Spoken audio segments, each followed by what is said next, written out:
Madam చెప్పండి ఎక్కడి నుంచి వచ్చారు? నేను ఇక్కడ ఈసీఎల్ నుంచి వచ్చానండి, హైదరాబాదే. నమస్తే. చెప్పండి. చెప్పండి. అవునండి.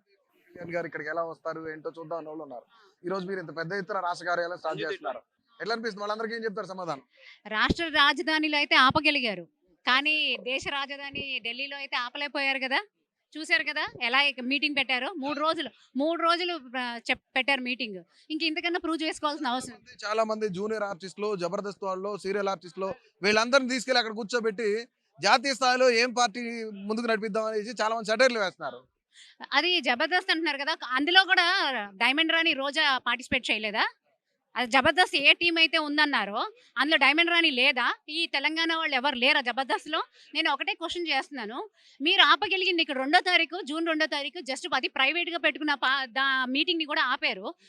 రాష్ట్ర రాజధాని ఢిల్లీలో పెట్టినప్పుడు ఏం చేయగలిగారు, ఏం పీకగలిగారు అని అడుగుతున్నా నేను. మీరు మహిళలు అయి ఉండి డైమండ్ రాణి అనే పదం వాడుతున్నారు.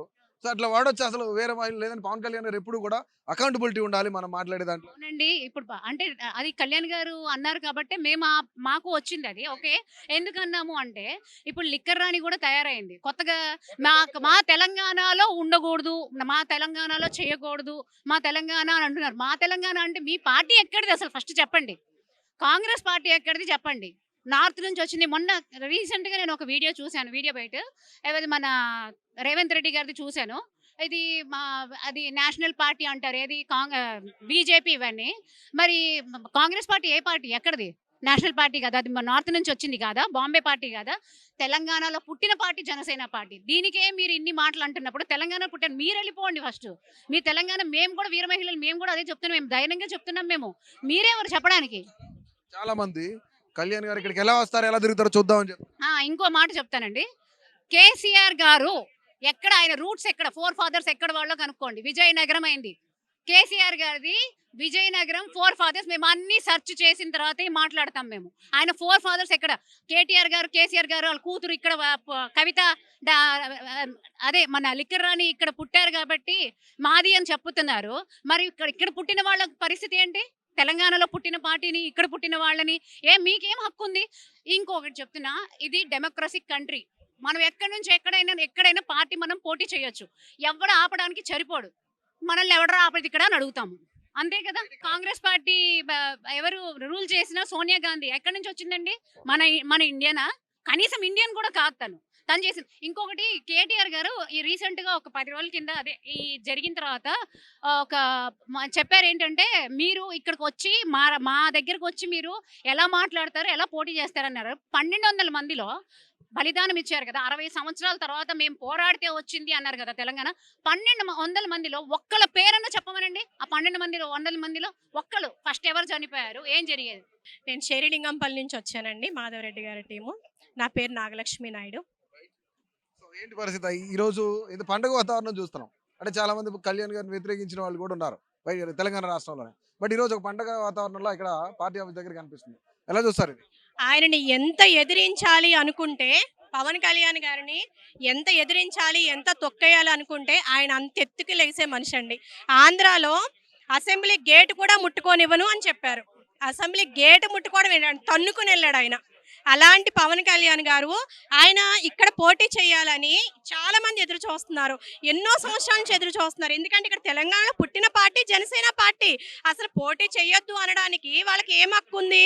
కేవలం ఏంటంటే అలా చెప్పడానికి కారణం వాళ్ళకి భయం. ఎక్కడ వీళ్ళ నెత్తి మీద కూర్చుంటాడనే వాళ్ళకి భయం. వాళ్ళు దోచుకోవడానికి అవకాశం ఉండదనే భయం.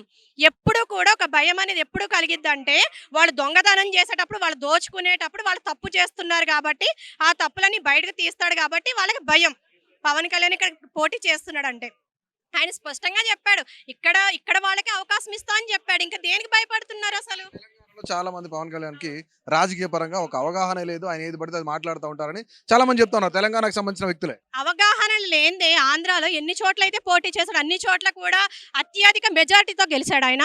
ఆ మాట అనడానికి వాళ్ళకి కనీసం మినిమం చదువుకునైనా ఉండాలి, సిగ్గు శరమైన ఉండాలి ఆ మాట అనడానికి. వాళ్ళకి బుద్ధి జ్ఞానం ఉన్న వాళ్ళైతే ఎవరు ఆ మాట అనరు. ఎందుకంటే అక్కడ డిప్యూటీ సీఎం అయిన తర్వాత ఆయన ఏంటి అనేది ప్రజల్లో నిరూపించుకున్నాడు. ఆయన ప్రజల్లో ఈ ఎండల్లో తిరగాల్సిన పని ఏంటి? ఆయనకి ఏం అవసరం? ఒక్క సినిమా తీసుకుంటే కోట్ల రూపాయలు ఆయన కాళ్ళ దగ్గరకు వస్తాయి. ఆయనకి ఏం అవసరం? కేవలం ప్రజలు అన్యాయం అవుతున్నారు, ప్రజల పక్షాన నిలబడాలి, పేద ప్రజల పక్షాన నిలబడాలని ఒకే ఒక కారణం చేత ఆయన ఇక్కడ కూడా పోటీ చేయడానికి నిర్ణయించుకున్నాడు. ఎందుకంటే కాంగ్రెస్ వాళ్ళు ఎలా దోచుకుంటున్నారో ప్రతి ఒక్కరికి తెలుసు.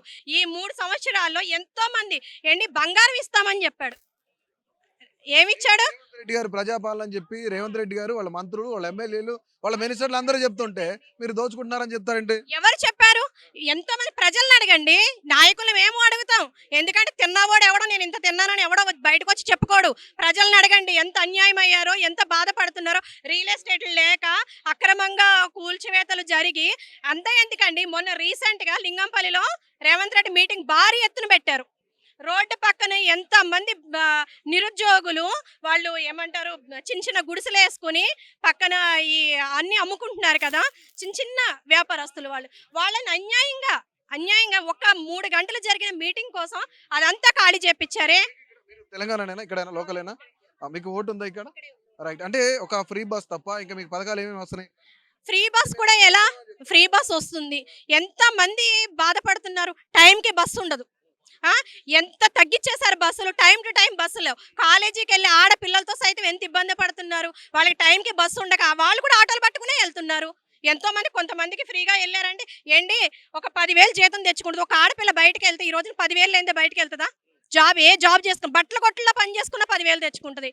మనం ఛార్జీ పెట్టుకోమా, 20 రూపాయలు ఛార్జెస్ పెట్టుకోమా? అదేనా? 200 యూనిట్లు కరెంట్ ఇస్తున్నారా ఇక్కడ? చాలా మందికి లేవండి. ఎక్కడో 100లో ఒక 2-3 వచ్చినాయి, అది అమలు చేసేసినట్టే. చాలా మందికి అయితే ఇంటింటికి వెళ్ళి అడగండి, ఎవరికి ఆ పథకాలు అందలేదు. వాళ్ళ బొక్కలన్నీ బయటకు వస్తాయి కాబట్టి జనసేన పార్టీ ఇక్కడ పోటీ చేస్తే భయపడుతున్నారు వాళ్ళు. అది 2,500 సంథింగ్ 1,500 ఎంత ఇస్తా అన్నారు. తులం బంగారం ఇస్తా లేదండి. తులం బంగారాలు ఎవరికి వచ్చినాయి? ఉన్న బంగారాలు మెడలో ఉన్న పుస్తల తాళ్ళతో సహా అమ్ముకొని తింటున్నారు, అప్పులు చేసుకుని తింటున్నారు పనులు లేక. వాళ్ళకి చెప్పండి. అంత అంత ఓపెన్ గా చెప్తున్నారు. ఇక్కడేమో గవర్నమెంట్ అంతా కూడా చాలా సస్యశ్యామలంగా ఉంది, ఇది ప్రజాప్రభుత్వం అని చెప్తున్నారు. భయపడడానికి ఏం చేస్తారు? చంపేస్తారా? కళ్యాణ్ గారు నడి రోడ్డు మీద ఆయన ఆపేస్తే అసెంబ్లీలో కూర్చోబెట్టాడు జనాలను తీసుకెళ్లి. ఆయన నమ్ముకున్న వాళ్ళని, ఆయన నమ్ముకుని వచ్చాం. ఆయన ఏది చెప్తా చేయడానికి మేము సిద్ధంగా ఉన్నాము.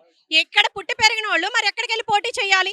ఇప్పుడు ఇక్కడే ఓటు ఉండి ఇక్కడే ఉన్న వాళ్ళు, కళ్యాణ్ గారు అంటే పిచ్చి అభిమానం ఉన్న వాళ్ళు, జనసేన పార్టీ ఇక్కడే కావాలనుకున్న వాళ్ళు మరి ఎక్కడికి వెళ్ళాలి? ఇక్కడ వద్దు అంటే వీళ్ళు అడ్డమైన వాళ్ళందరినీ తీసుకొచ్చి ఇక్కడ రాజకీయం చేస్తారు. ఇక్కడ పుట్టి పెరిగిన జనసేన వాళ్ళు, జనసేన నాయకులు, లేదంటే ఇక్కడ తెలంగాణ వాళ్ళు ఎక్కడికి వెళ్ళి పోటీ చేయాలి? మేము ఎక్కడికి వెళ్ళి పోటీ చేయాలి? ఇక్కడ పుట్టిన పార్టీలోనే మమ్మల్ని బెదిరిస్తే ఏం చేస్తారు? చంపేస్తారా? ఆయన కోసం ప్రాణాలు ఇయ్యడానికి సైతం సిద్ధంగా ఉన్నాం.